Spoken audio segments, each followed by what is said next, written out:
मित्रों, वैदिक ज्योतिष के अंदर में आपका स्वागत है। आज हम बात करने वाले हैं कुछ दिव्य योगों के बारे में। अगर आपके जन्म कुंडली में ऐसा योग बन रहा है तो आप ये निश्चित मान के चलिए कि अपने जीवन में आप खूब तरक्की करेंगे। आपके पास खूब धन और वैभव होगा, और इतना ही नहीं, आपकी संतान भी बहुत ज़्यादा तरक्की करेंगी। कुछ योग इनमें ऐसे हैं जो आपकी संतान आपको कंटिन्यू फॉलो करेगी और उसमें सफलता मिलेगा। कुछ में ऐसे योग हैं जो दोनों दंपत्ति के दोनों भाग तरक्की करते हैं। उन दिव्य योगों के बारे में चर्चा चलिए स्टार्ट करते हैं। कौन कौन से दिव्य योग जब कुंडली में बनते हैं तो वो आपको बहुत ज़्यादा लाभ दे जाते हैं जीवन में। उनके बल को निकालना बहुत ज़रूरी है। सबसे पहले हमें कुछ सूत्र आपको बता देते हैं। लग्नेश प्लस पंचमेश पहला सूत्र है। दूसरा सूत्र है मित्रों चतुर्थेश प्लस पंचमेश, ठीक है। और तीसरा सूत्र है दशमेश प्लस खष्टेश, ठीक है, खष्टेश। ये तीन दिव्य सूत्रों के बारे में आज हम बताएंगे। तो ये क्या है? लग्नेश प्लस पंचमेश। अब लग्नेश कौन है? इसमें शनि है। यहां देखिए लग्नेश कौन बनता है? शनि ग्रह आपका लग्नेश है। और पंचमेश कौन है? पंचमेश इसमें है बुध। नैसर्गिक तौर की बात करें अगर हम, तो कर्म, बुद्धि, ठीक है, कर्म, बुद्धि, योग और व्यापार, ये इनका कॉम्बिनेशन है। अब इनका कॉम्बिनेशन अगर आपके जीवन में बनता है तो आप क्या करेंगे? व्यापार में बहुत ज़्यादा तरक्की करेंगे। बिजनेसमैन में क्षेत्र में जाकर के इतना तरक्की कर लेंगे कि धन संपदा आपके पास ढेरों लग जाएंगे। व्यापार आपका बढ़ता चल जाए और आप चौमुखी व्यापार करेंगे। एक व्यापार से आपको संतोष नहीं होगा और आप बहुत ज़्यादा तरक्की करते करते कई व्यापार आप करेंगे जीवन में, और सब में सफलता आप कहीं ना कहीं आपको मिलेगा। क्योंकि लग्नेश और पंचमेश दोनों मिलकर के, एक लग्नेश यानी व्यक्ति का दिमाग, व्यक्ति का बुद्धि, व्यक्ति की शिक्षा, ज्ञान एक साथ कॉम्बिनेशन में आ जाने के कारण आपको सफलता के झंडे गाड़ देंगे मित्रों। तो पहला दिव्य सूत्र हमने आपको ये बताया। दूसरा दिव्य सूत्र क्या है? सूत्र देखिए चतुर्थेश प्लस पंचमेश। यह देखिए चतुर्थेश प्लस पंचमेश, यहाँ क्या होता है? चतुर्थ भाव क्या होता है? भूमि, भवन, वाहन और माता और सुख सुविधा, जनता जनार्दन का भाव होता है। तो अगर इसका संबंध व्यक्ति के इस कृपा से हो जाता है, यानी इष्ट से हो जाता है, संतान से हो जाता है, वाणी से हो जाता है, विकल्प से हो जाता है, तब व्यक्ति क्या करता है? अपनी जीवन की उपयोगी चीज़ों का, अपने जीवन के उपयोगी चीज़ों का, उपयोगी वस्तुओं का दिमाग से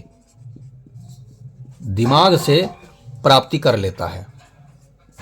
जैसे आपको एक गाड़ी चाहिए, गाड़ी भले ही आपके पास इस वक्त अमाउंट ना हो, लेकिन गाड़ी जब चाहिए तो आपको कहीं ना कहीं पूर्ति अवश्य हो जाएगा जीवन में। भले ही वो किसी दूसरे की गाड़ी ही क्यों ना हो, लेकिन आप उसका शौक, अटेंडेंस पूरा करेंगे, ऐसा सिस्टम होता है।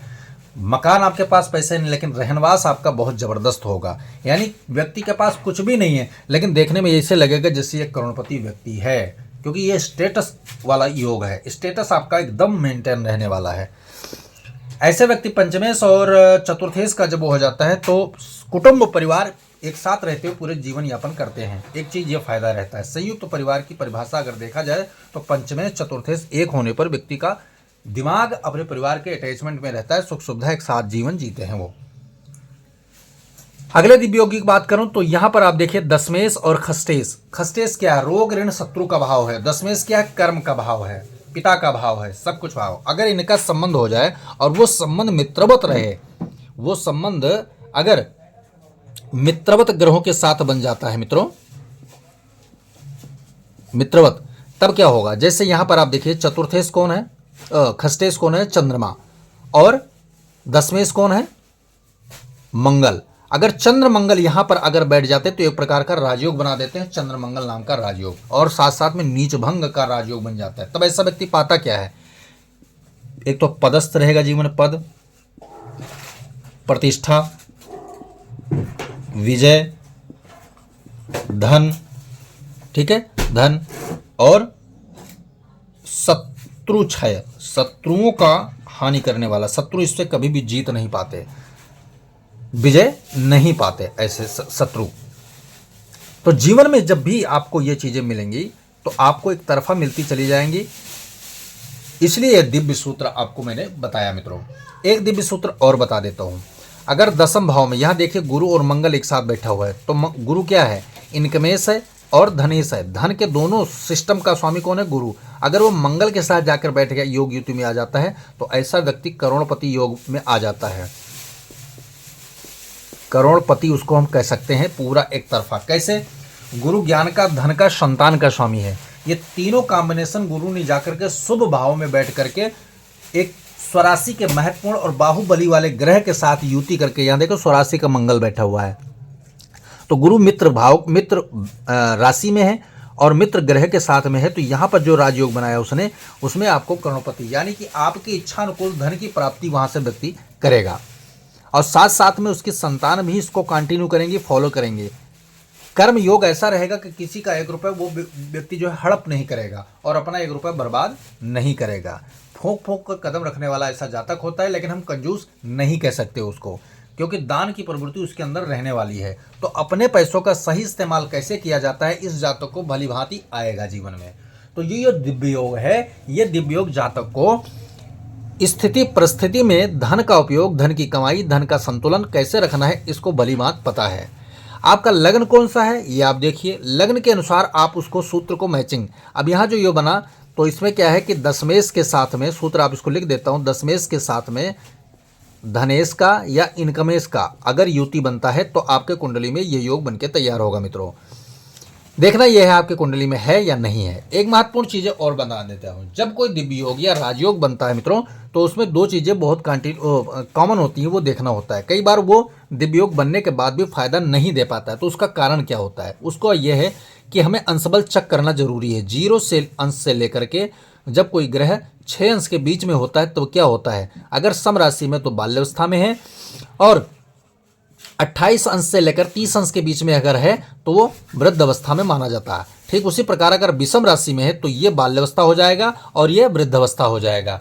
तो ये दोनों स्थितियों में ग्रह जो होता है बलहीन होता है, कुछ भी कर नहीं पाता, कितना भी शुभ स्थिति बना क्यों ना हो।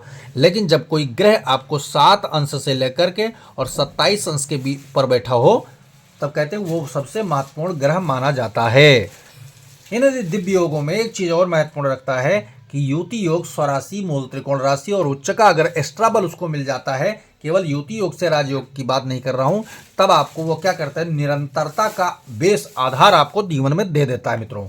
तो क्या आपकी कुंडली में ऐसा कोई योग बन रहा है? अगर बन रहा है तो जीवन में ये इन ग्रहों के द्वारा बताए गए फल को आप भोगेंगे, 100% भोगेंगे, कोई दिक्कत वाली बात नहीं है। वीडियो पसंद आए तो लाइक करें, शेयर करें, सब्सक्राइब करें और साथ में बेल आइकन का बटन जरूर दबाएं, ताकि हमारा नया लेटेस्ट वीडियो आपको नोटिफिकेशन के माध्यम से मिलता रहे मित्रों। वीडियो बिना स्किप करके देखेंगे तभी आपके पूरी तरह समझ में आएगा। जय सिया राम।